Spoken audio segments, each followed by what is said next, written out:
Homage to the Buddha. Namo tassa bhagavato arahato samma sambuddhassa. Namo tassa bhagavato arahato samma sambuddhassa.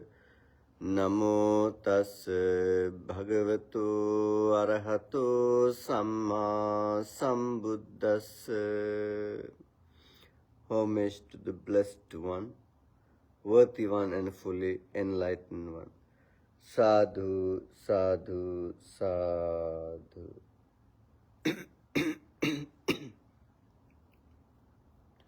So welcome back to our Dhamma discussion. Today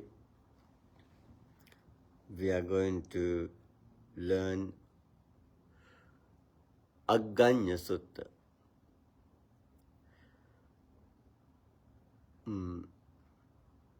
Aganya Sutta. Aganya means knowing the greatest thing. Agga means the greatest thing. This sutta comes from the Digha Nikaya, long discourses. In the long discourses have 34 suttas. We have learned before Mahaparinibbana Sutta. And also we learn Satipatthana Sutta. And we learn Brahmajala Sutta. And we learned Samanya Phala Sutta. We learned those suttas earlier. Today we're going to begin learning Aganya Sutta. This sutta is explaining origin of the world and origin of the humans in the world. How this world originated, how humans originated. This sutta explaining that. The main purpose of this sutta is not explaining how it was arose. You know, all Buddha's teachings, the purpose is something great. You know, Buddhist teaching have a great purpose. Let's see what happened and why Buddha taught this sutta.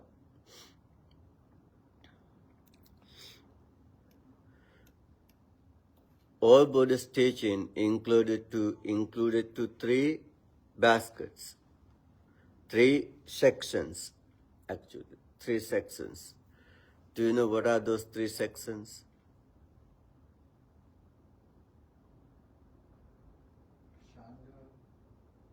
Suttas, discourses.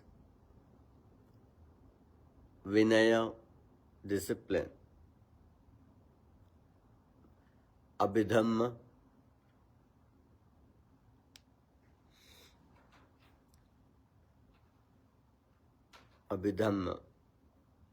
ultimate teachings.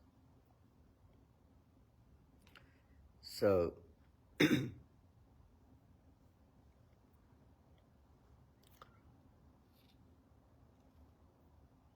Buddha was living in the Savatthi.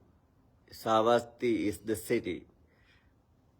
And the temple Buddha was lived, this moment when we teach this sutta, he was living in the Pubbārāma. Pubbārāma is the temple built by the Visakha, the lay woman. Visakha is the greatest lay woman in Buddhist history.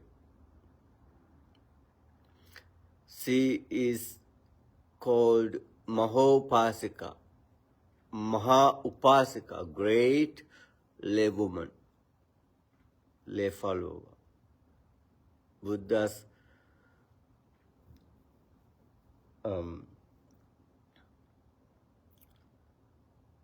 Sariputta is the greatest monk, right? Sariputta is the greatest monk.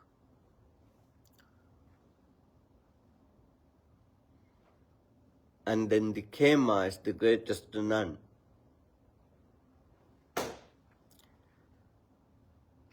Anathapindika.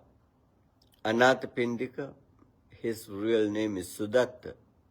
Anathapindika is the greatest lay man, greatest supporter.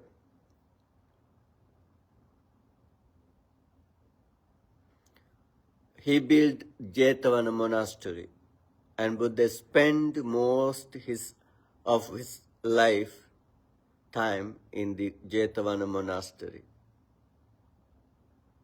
Both was in Savatthi. So this Pubbarama was also called Purvarama, also called Migara Matu Pasada. Migara Mata is the another name to the Visakha.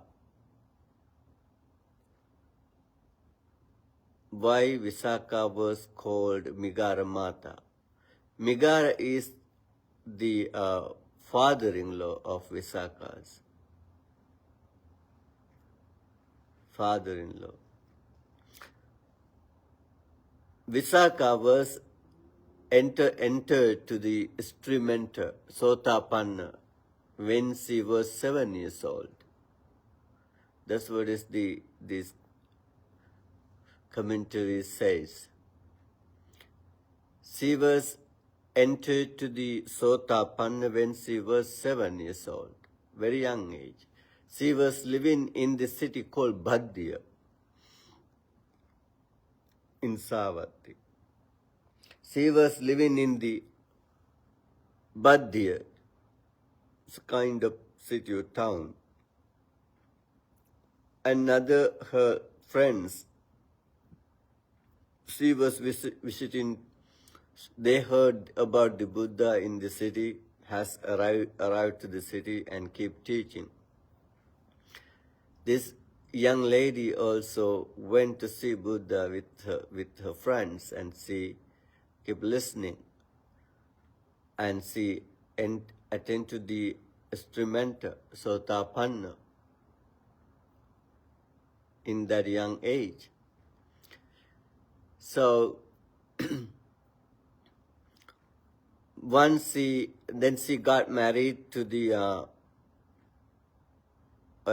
Migara's son. Migara's son. His name is Punnavardhana. Punnavardhana. The Punnavardhana's father is the Migara. Why this Pubbarama temple monastery called Migara Matu Pasada? Because the Visakha's father-in-law keep Visakha in the position of mother. Migara keep her daughter-in-law in a position of her mother. Why father-in-law gave a position to her daughter-in-law or mother? Because the Migara wasn't a Buddhist follower. Migara wasn't a Buddhist follower. When Visakha, after marriage, Visakha came to the Migara's house. You know, the man bring the bride into his home, right? That's what is tradition.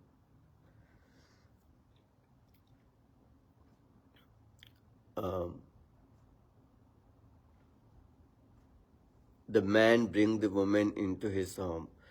So the Punnavardhana brought her new wife into his house, his father's house. They are very wealthy people. They call Situ, millionaires, wealthiest people in the country.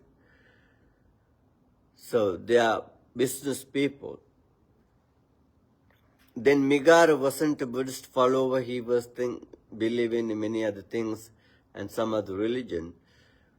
But the Visakha helped him to understand what is Buddhism, what is Buddha. And Visakha, that new daughter-in-law, keep teaching, explaining Buddhism to the Migara. He was happy to see Buddha and listen his teaching. Then Migara went to see Buddha and listened his teaching, and he was very, very happy and became a very good Buddhist follower. So he wanted to thank you, his daughter-in-law. How could he thank him? And he told her, "You are my mother."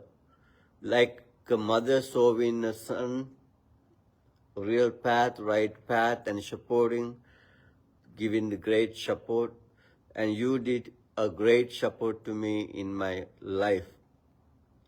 I'm not thinking you are my daughter-in-law. I think you are my mother. To respect her, to respect Visakha, and he gave a position to mother.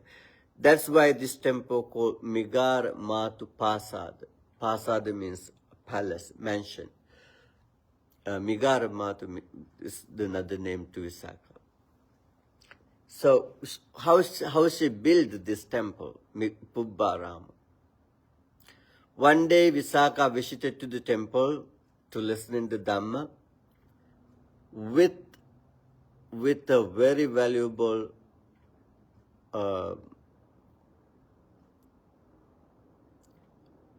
golden wearing garland, like a chain, long one, is from the when she put it into the neck, and it's very long to the feet, maybe ancient time kind of style of wearing that.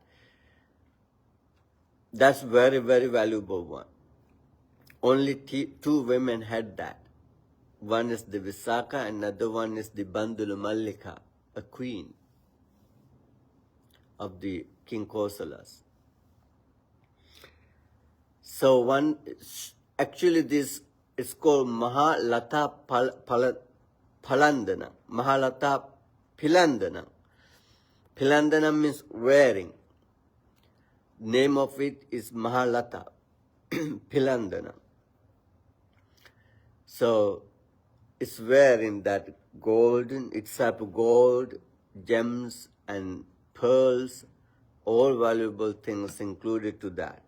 See, her father, Visakha's father, Dhananjay. Visakha's father is Dhananjay, and Visakha's mother is Sumana. The Dhananjay built that necklace to his daughter, when he at her wedding to wear it.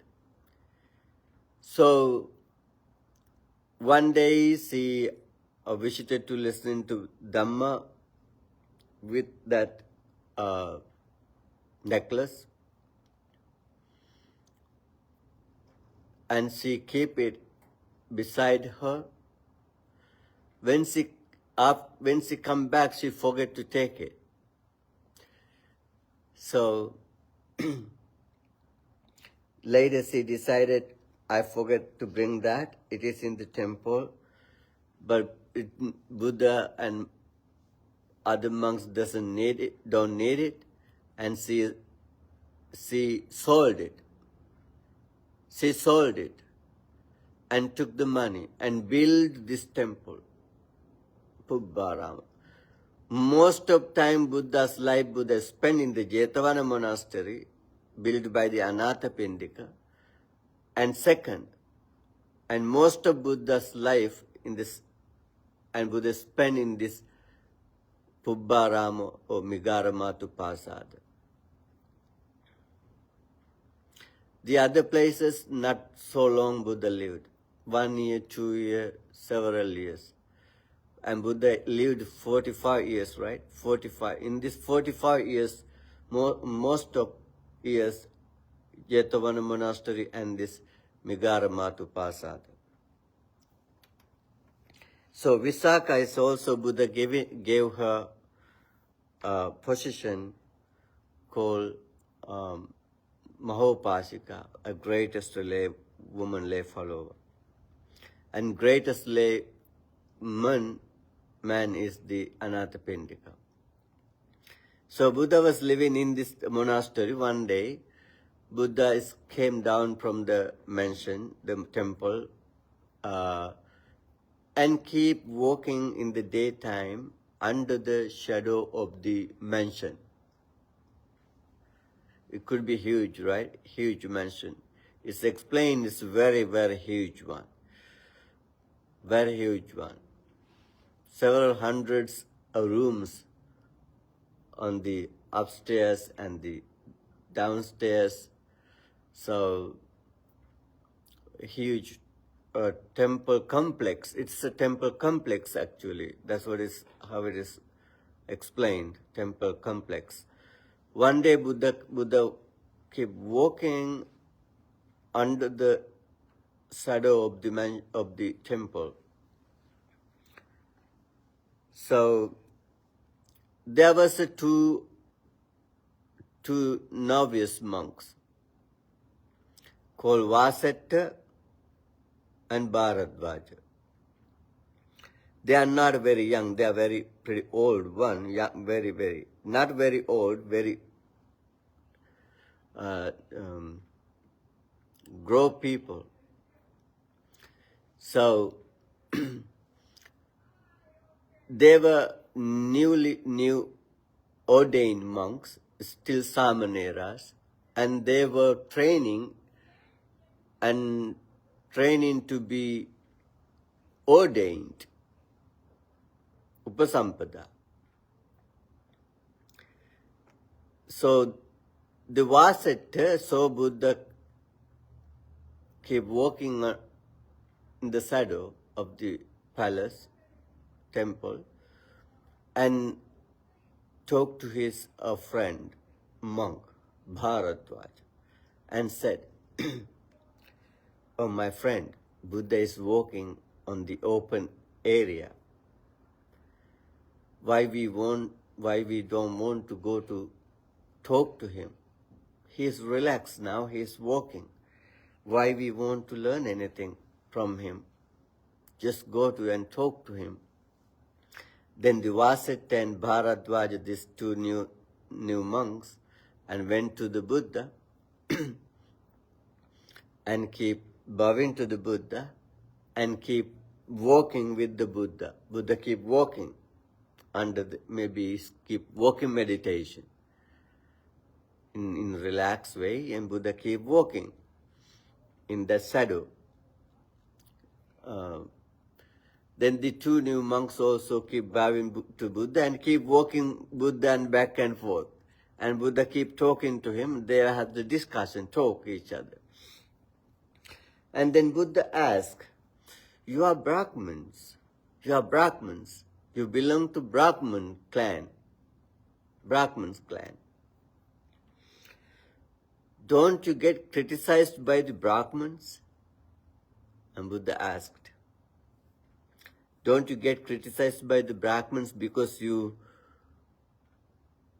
gave up that Brahmanism and became Sramanas?" You know, in the ancient India, there was a two tradition of religious practice. First one called Brahmins. Second one called Sramanas. Who wasn't agree with the Brahmins teaching, Brahmanism, and they tried to find something else. Buddha belonged to Sramana tradition. Jains belong to Sramana tradition.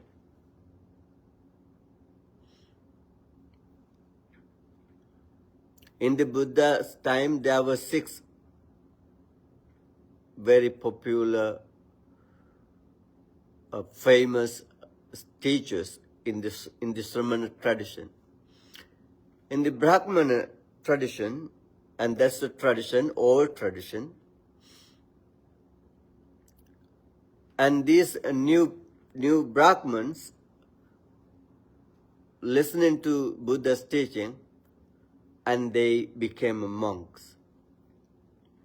Then Buddha asked them, didn't you get blamed by your old Brahmins? And they said, yes, Bhante, we got always criticized by them. Always we got criticized by them.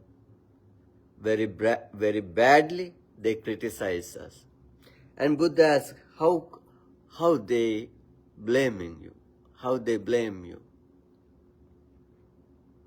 What they say to you to criticize you?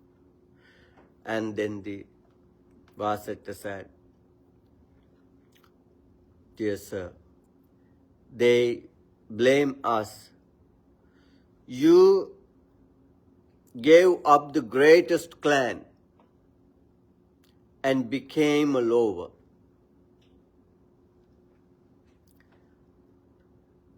Brahmins are the greatest clan and greatest color of the Brahmins' color. Brahmins are pure from the birth. They are pure from the birth. So, they are created, Brahmins created by the Mahabrahma. Mahabrahma is the creator in the Hinduism. Mahabrahma is the creator of the Hinduism. Mahabrahma created this world and create these all sentient beings. How it was mentioned in the Rig Veda, the Mandala 10, there was a sloka. It's mentioned in the Brahmanasya Mukhamasit Bahu Raja Nyakruta Uru Tadasyat Vaishyak Padbyam Sudro Ajayata. In that sloka, and then Brahmanism explain how the society, the structure of the society. Brahmins, highest clan, they born from the mouth of the Brahma. Royals, warriors,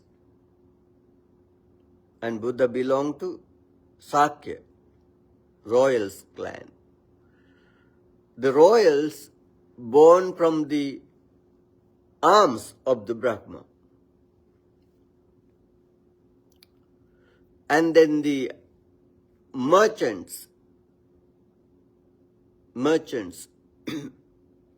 business people, and who keep farming and production, who keep productivity. And they are born from the legs, the upper side, upper part of the leg. What's that called? This part. Thighs. They born from the thighs of the Brahma. Shudra is the lowest clan. They are slaves, no rights. They were born from the feet of the Brahma. It's also have another meaning. Brahma is the learner and teachers. They recite Veda Sutras and they teach Veda Sutras and they teach others only mouth. So they reciting and teaching sutras. So they said we are born from the mouth of the Brahma. the royals one, born from the arms, and they keep fighting with the swords, using the hands. And they said the royal ones born from the arms of the Brahma. The merchants, business people, who do productions, and they keep walking. So, traveling, place to place to keep selling. And they were born from the thighs of the Brahma, the slaves. They do not have rights. They are servants. They were born from the feet from the Brahma. This is the social structure. But Buddha wasn't agree this structure, these teachings. And Buddha said, Najacha vasalo hoti, najacha hoti brahmano, kammana vasalo hoti, kammana hoti brahmano. No one become highest from the birth. No one become lowest because of the birth. If someone become highest because of his action, and someone become lowest because of his action, if the action good, become higher and great. If the action's low, and become lowest. Not anyone become high or low because of the birth. That's what is Buddha's teaching. But the society didn't accept the Buddha's teaching. The Brahmins keep saying, we are the highest, we are the greatest, we are the pure ones. This sutta is explaining, and I think their color is kind of the pear.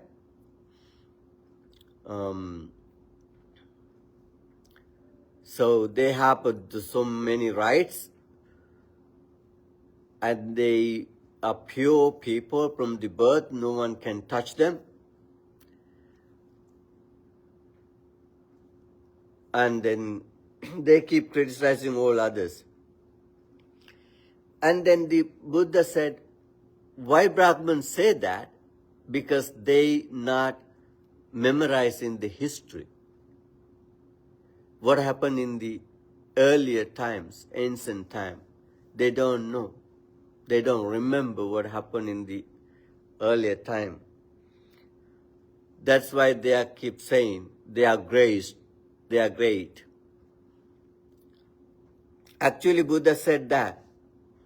Brahman says they are born from the Brahma. In this sutta, Buddha mentioned.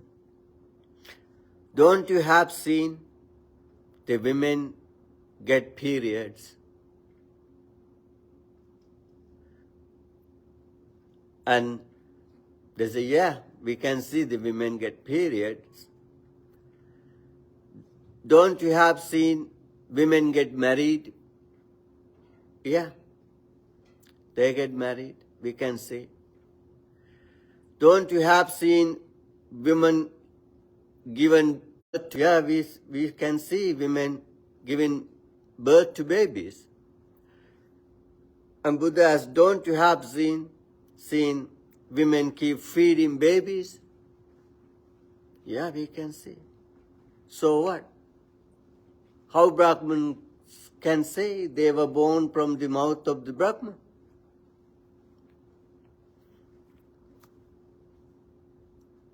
You can see women getting married and giving birth to babies and keep feeding them. Then how Brahman can say they were born from the mouth of the Brahma? Why they are saying that? What do you think? Anyone in online? What do you think? Why they are saying that? You know what this means is the belly of the woman is the belly of the Brahma. The place of the woman, the child born, is the mouth of the Brahma. Right? We are in the belly of a woman, right? Our mother. If the Brahman says that's Buddha's strong against that teaching. So they say they were born from the mouth of the Brahman, therefore they are greatest. No matter whatever they do, they are great. No one can touch them. But Buddha is saying, if they say so, the belly of a woman is the belly of the Brahma. Where the people born from a woman is the mouth of the Brahma. So, and Buddha said, no one born from Brahma. You can see women get married and keep babies in the belly and given birth to babies and keep feeding them. Then we all born from the woman, from the parents. Why you given your creation to Brahma? That's ignorance. This entire world, you see how developed this world. We are in the 21st century. Right? 21st century. These beliefs arose in the 1,000 years ago. These beliefs arose in the 1,000 years ago. That's okay. Why? In that ancient time, the knowledge not like now. We have.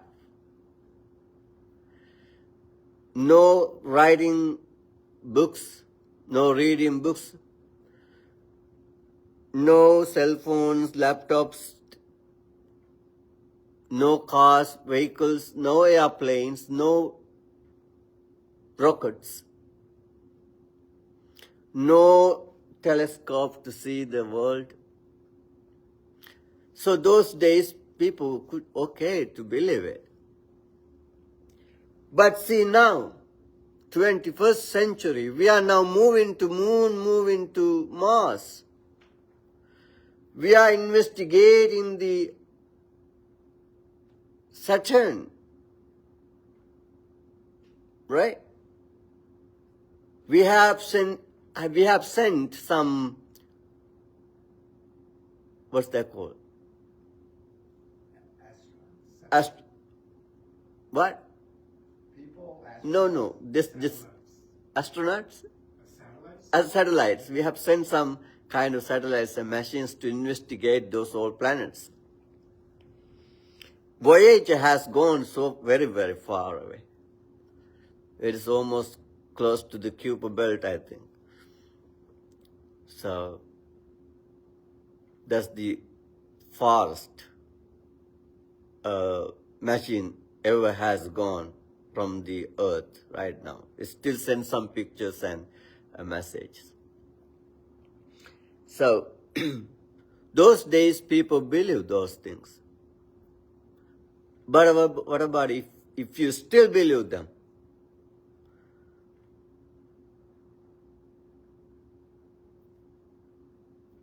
So, that's a problem.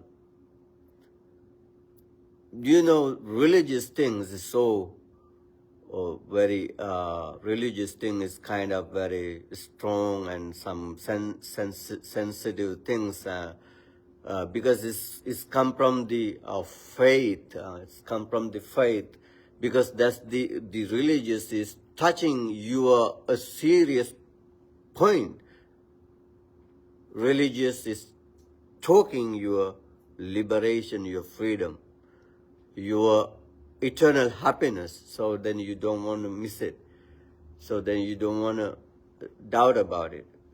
The religious things guide you and lead you to not to doubt, just to believe. That's what it haven't made it. But Buddha, and against to that idea, and Buddha directly questioning that. If the Brahman says they are born from the mouth of the Brahman, therefore they are the greatest. Buddha said, no, it can't be. How come they were born from the Brahman? Everybody can see we all born from the women. So that's why Buddha said, Brahmati mata pituru. Your Brahma is your mother. Your Brahma is your father. And Buddha said that. Respect to your mother like to Brahma. Your mother is your creator. Your father is your creator. Brahmati mata pituru. And Buddha said that. Your Brahma, your parents. Respect them. And some people not respect mother and father, but they go into churches, temples, kovils, and keep praying to God to support them. But they don't care mother, they don't care father. But they keep praying to God. Do you think that could be helpful? Chala, what do you think? No. You're created at your home. Right? You're created at your home. Your God is at your home. He created you. He gave you everything. What they didn't give you. They gave the birth, keeping you on the call. Keep holding them, keep feeding them. Parents did everything. They taught you. They guided you. When you got sick and they took care of you, they were very, very kind to you. They were loved to you. They spend their whole time to take care of you. But you forget them and go to the church, you go to the temples, go to the kovils and keep praying to God. Buddha said, no need. Keep praying to your mom and dad. They always have kindness, compassion towards you. Not all the moms and dad, okay? Most of moms and dad like God. They are very kind and compassionate towards their children. They had supported a lot. So, then Buddha keeps saying, look at Vasetta. In this society, in this community,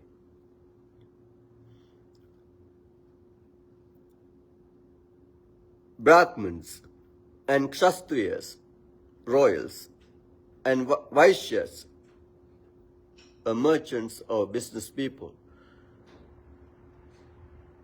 and then the servants, slaves, they were all here. They all do good and bad. They all do good and bad. Brahmins also do good things and bad things. You know how Buddha, how strongly Buddha was against to the Brahmanism. That's why actually Buddhism lost in India. After Buddha's passing away, Buddhism lost in India, right? Once Buddha said, the female dogs, the dogs not going to the female dogs who was not being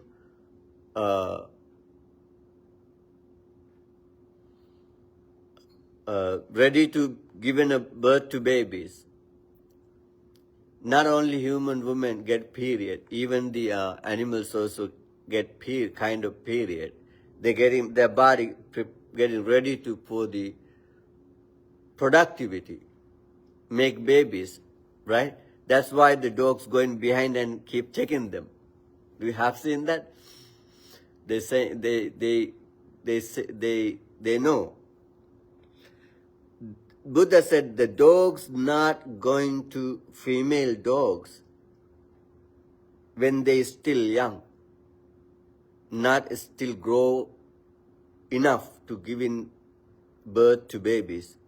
The dogs not going to young female dogs, But Buddha said, look, but the Brahmins, and goes to very young girls, even not has been grown enough to give a baby, birth to babies, who has not get period yet. But the Brahmins go into those young ladies. Even today in India we have that, right? Bal marriage, Bal Viva, young age Viva. We still have that in India. In very young age, they make them marry. So, in that case, and Buddha said, what the quality the dogs has, Brahman doesn't have it. The dogs are not going to the young female dogs, but the Brahman does. So, dog is better than Brahman. That's what Buddha said.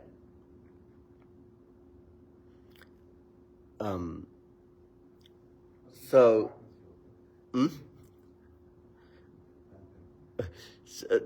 then Buddha was against to, Buddha was against to that kind of beliefs and treating the badly the people who is the slave, and the Shudra is the slave forever, and they keep buying them, selling them, and gifting them, and as a punishment make them slaves, Shudra.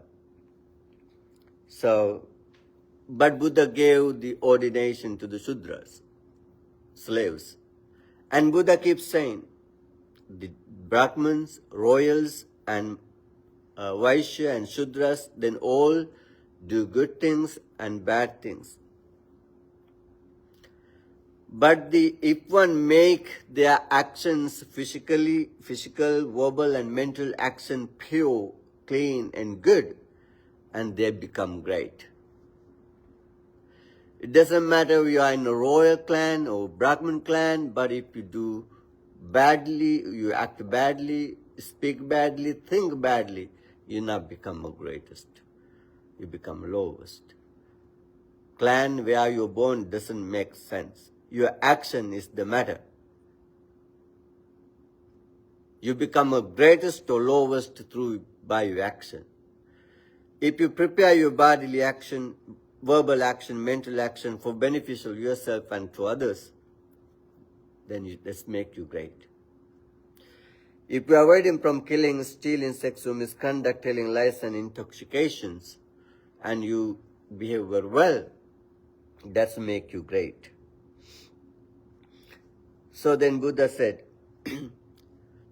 Vasatasi, the king Kosala, he's the greatest king, but he still respect me. I'm come from royal clan. He respect me because of not that. He respect me because not I'm come from royal clan. He respect me because he know the Dhamma. He respect to the Dhamma.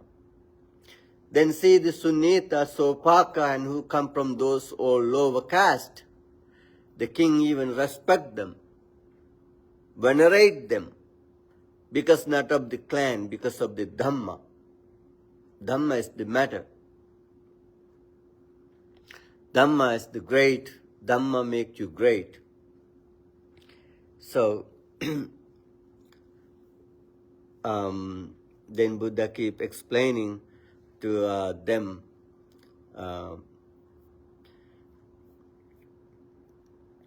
So do you have any questions? And next week we're going to learn then Buddha explaining how this the world arise, and how the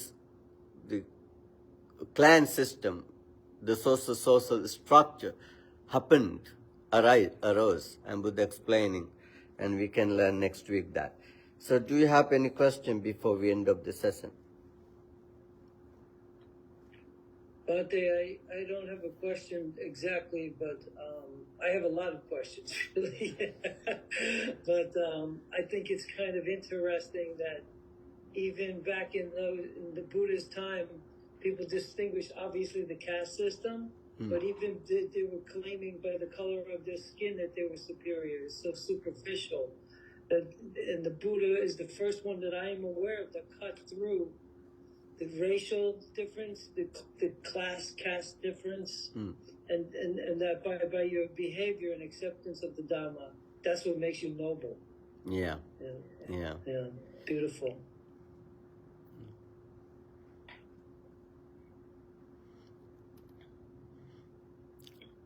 Yeah, I think when we grow as a community, society, this kind of system is built in by the eventually, naturally. But nobody can use that. But if you do the business and you become business class people. If you do the farming, then you become a farming class people, right? The structures prepare in that way. But nobody can say, I'm the greatest because I'm this. This clan, I'm do this. You are the lowest because you are in this clan or your job is this. Nobody can become great or low because of the clan or job they are doing. So that's what is Buddha's the point of view about this. The action is the matter. Dhamma is the matter, right? Yeah. So after Buddha's passing away, and then Buddhism Buddhism couldn't bear that against the Brahmins' attack to Buddhism, and then the Buddhism lost in India.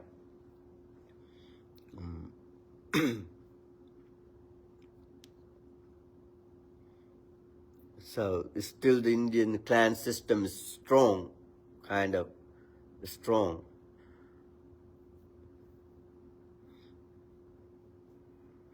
So no any other questions? Lauren, I saw you. Lauren, do you have? Bunty. Yeah. How are you? No, I just gave Very you good. a thank you. Oh. I just gave you a praying hands emoji. Oh, Thank you. okay. Thank you. No problem. Thank you Thank very you. much. Okay. Hopefully I'll be at the temple soon to see you in person. Okay. Okay, see you. Okay, thank you.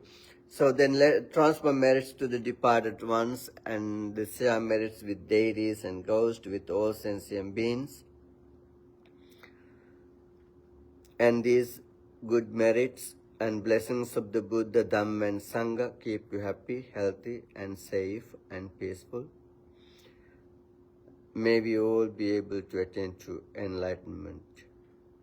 Akasattha ca Bhummattha Deva Naga Mahiddhika Punyantang Anumoditva Chirang Rakkantu Sasanang Chirang Rakkantu Desanang Chirang Rakkantu Mang Parang Sabbhitiyo Vivajjantu Sabbarogo Vinassatu Mate bhavatvantarayo sukhi digayuko bhava bhavatu sabba mangalang rakhantu sabba devata sabba buddhan bhavena sabba dhamman bhavena sabba sanghan bhavena Sada Sotti Bhavantu Te. Sadhu, sadhu, sadhu. Okay, thank you for joining and see you next week. And thank you, Michael, for your offering. And now you can see me very clearly. Wonderful. It's I learn in Dhamma much more. This computer is keeping me practical learning. It's easy to use it and very wonderful. Thank you so much. Thank you, Bhante. Okay, thank you. Bye. Okay, bye-bye.